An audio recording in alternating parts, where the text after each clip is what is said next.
Hey y'all, I was going to point out that there's poison hemlock all behind me here. It's very, very important to learn this plant, that way you can stay away from it.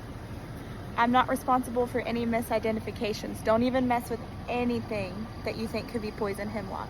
But I'm going to show you poison hemlock, and then I'm going to show you a couple of common lookalikes that are all blooming out right now here in Arkansas at least. Alright, you see that tall guy right there? You see how there's several flower heads on this? Several little white flowers. It also looks like this when the flowers aren't bloomed, so be aware of that. This is the leaves of poison hemlock, and if you'll notice the stem, it turns pretty purpley looking, especially on this one here. But now, especially when they're young, the purple can be easy to miss and not much of it. There's also no hairs along this stem.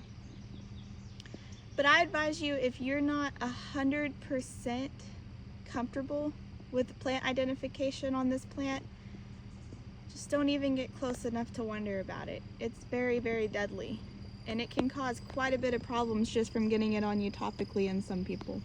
Alright, so that was poison hemlock. One of my herbal mentors once told me a story about two grown men that were camping up in Yellowstone, and they had just got a dead stalk out of the woods, and they stirred their big pot of beans with it, just using it as a spoon pretty much. And before they could even, I guess they called for help, but before they could even get them loaded up and out of there, they were dead. So that's how deadly poison hemlock can be. There's several accounts in history where people have used it to poison one another. I am not telling you to do that. Don't use poison hemlock in that way. Eventually you'll get used to driving down the road even if it's almost dark, and just kind of spotting groups of it. It's all over the places, even in town, guys.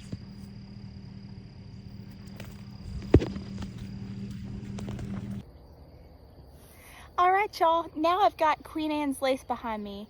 I let them take over the hillside above my garden. I should have done it earlier when they were all wide open. Some of them are closing up right now.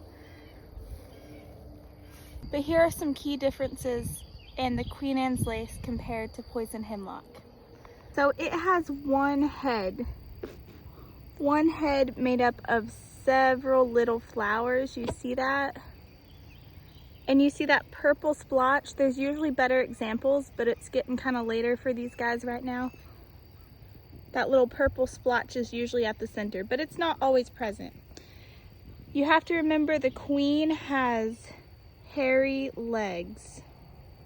That means there's hair along the stem. Poison hemlock is a smooth stem. And as you see, there are no purple blotches on the stem.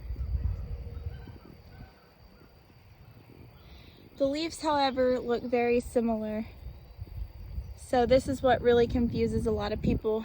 And they see a white flower from the roadside. It's really hard to tell sometimes. Now the story has it that the purple blotch in the middle of the flower is because the queen was sewing and she pricked herself with the needle and a drop of blood landed on her lace. But this is Queen Anne's lace, also known as our wild carrot. So the taproot on this thing is edible. But if you're unsure, do not even mess with this plant at all. It's not even worth it. Now this plant, wild Churville, something like that. Also just known as wild parsley, spreading hedge parsley, or cow parsley.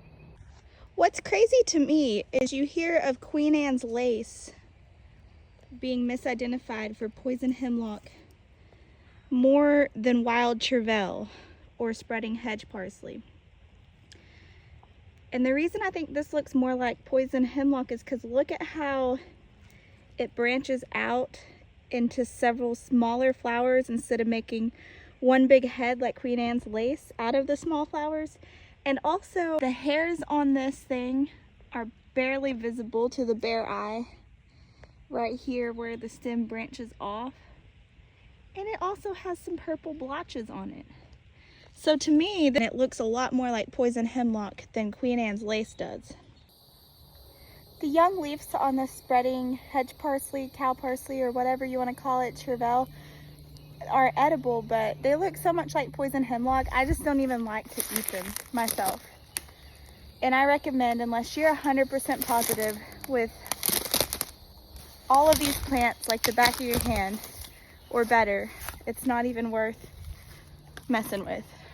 Last but not least, I decided to throw in elderflower. Now the birds have really been getting at this, and some of them are just turning in to the little green things right before the berries happen.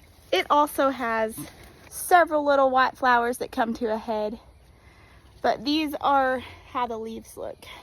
Much bigger. It's more of a bush, not a plant.